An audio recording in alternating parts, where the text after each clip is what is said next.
Hey there, Paul Wagler here for Rise Now and the 2-minute wake up call. Well, last week my email account got hacked. What an awful thing to happen. It just made for a whole lot of work, and it just was a big annoyance, and it was not a very nice thing to have happen. Well, years ago when we used the word hack, we maybe would have thought of something like this, a hacksaw.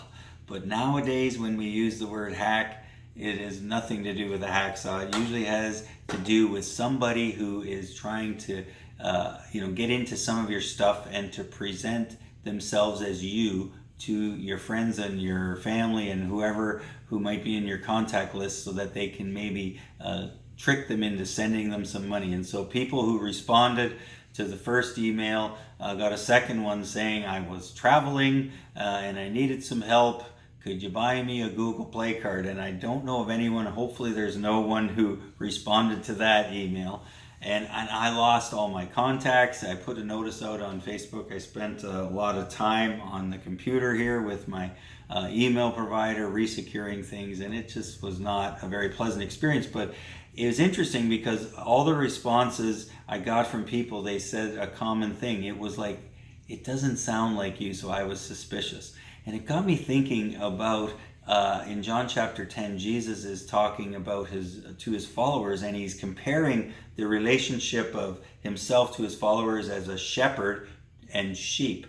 And he's saying that he's the good shepherd, and that the sheep will follow him because they recognize his voice. And when they hear other voices, they will not follow that voice because it's not the voice of their shepherd. And how do we know the voice of the good shepherd? Well, it's by spending time with him. How does a sheep know its shepherd's voice? Because that's the one that they always hear and listen to. So we need to spend time with Jesus. We need to read his word. We get to know his characteristics. And so then when we hear other voices, we spend time on the computer or on the phone and just out in the world, and we hear all kinds of voices vying for our attention and trying to lead us this way or that way. And many are trying to lead us into paths of destruction and paths of harm. And we need to recognize the voice that is leading us towards life, and that is the voice of Jesus, and to ignore all the other voices so that we can say, that voice doesn't sound like Jesus. I am not going to follow what they are asking. I am not going to go down that path.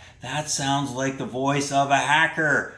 And we want to avoid the hackers that are trying to destroy us spiritually and in every other way as well. Well, I just wanted to share that with you so that we could be encouraged to spend time with Jesus and get to know his voice, for he is the good shepherd and he will never lead us astray.